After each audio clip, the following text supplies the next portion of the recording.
कवि कुलगुरु कालिदास संस्कृत विश्वविद्यालय का छात्र अतिशय जैन। मैं अपने विषय नए भारत की नींव शिक्षा और नैतिकता पे अपने विचार प्रस्तुत करने के लिए आप सभी के समक्ष प्रस्तुत हुआ हूँ। आदरणीय मंच एवं सभी सभासद सभी को प्रणाम करता हुआ मैं इस बात की स्थापना करता हूँ कि यदि भारत की नींव मजबूत करनी है तो उस शिक्षा को देना होगा जो नैतिकता के साथ हो।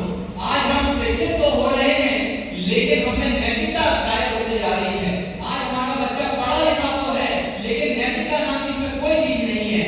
उदाहरण के माध्यम से समझाना चाहूंगा। आज हम बात करने वाले हैं नए भारत की नींव की। नींव क्या होती है? जिस पर भवन तैयार होता है, जिस पर भवन खड़ा होता है, वो नींव होती है। और वो नींव युवा होने पर नहीं दी जा सकती। वो नींव का निर्माण आपका बुजुर्ग होने पर नहीं किया जा सकता। उस नींव का निर्माण होता है छोटे से बालक के रूप में। ठीक है, साउंड थोड़ा अच्छा है।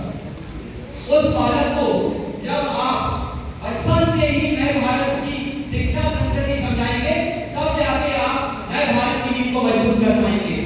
हम चाहें कि एक वर्ग के बाद हम उसको शिक्षित करें, नए भारत की संस्कृति समझाएं तो ये संभव नहीं है। दूसरा उदाहरण देना चाहूंगा मैं इकागाई का। ये इकागाई क्या है? कि जापानियों का एक सिद्धांत है जिसके कारण जापानी देश आज पूर्ण विकसित देशों में गिनती आ गई है। ये इकागाई का सिद्धांत क्या कहता है कि आप उठो और सबसे पहले ये सोचो कि आप क्यों जन्म लिया है, आपके जीवन का उद्देश्य क्या है, आपको मिलने क्या वाला है, आप जो जी रहे हो क्या आप उससे खुश हो? यदि आप उससे खुश हो तो आप सफल हो। हमारे भारत में हम क्या कर रहे हैं कि शिक्षा तो दे रहे हैं लेकिन बच्चा उससे खुश नहीं है। बच्चा शिक्षा ले रहा है लेकिन क्यों ले रहा है कि माता पिता में डिप्रेशन है, तुम्हें इंजीनियर ही बनना है, तुम्हें डॉक्टर ही बनना है।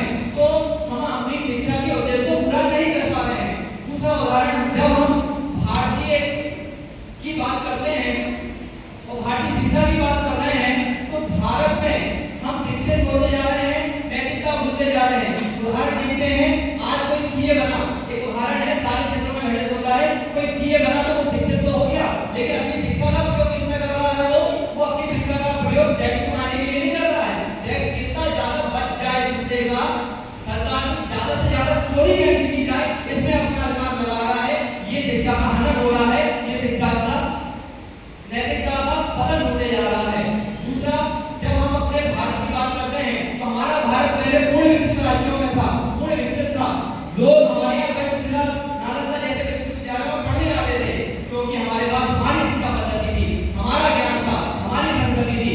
आज हम जो शिक्षा की बात कर रहे हैं ये शिक्षा ही दूसरी की है, विदेशी शिक्षा पद्धति की बात कर रहे हैं और उसके माध्यम से हम चाहते हैं कि हमारे भारत की नींव मजबूत हो जाएगी।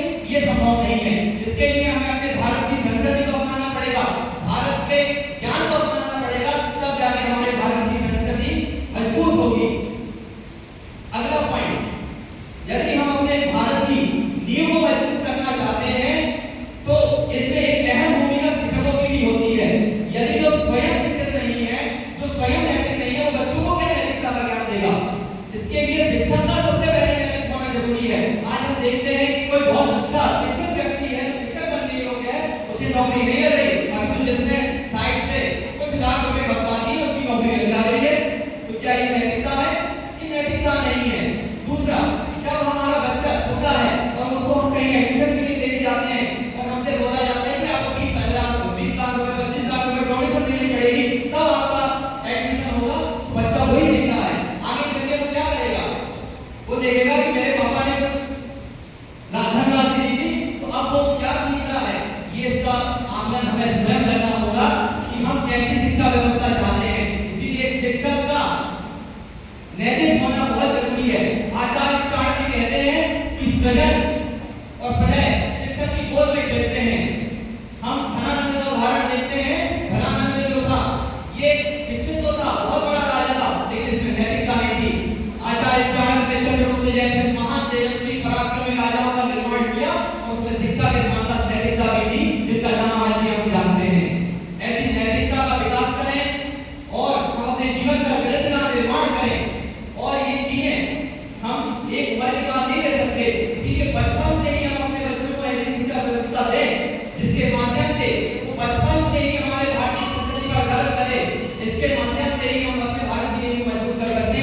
इसी वक्त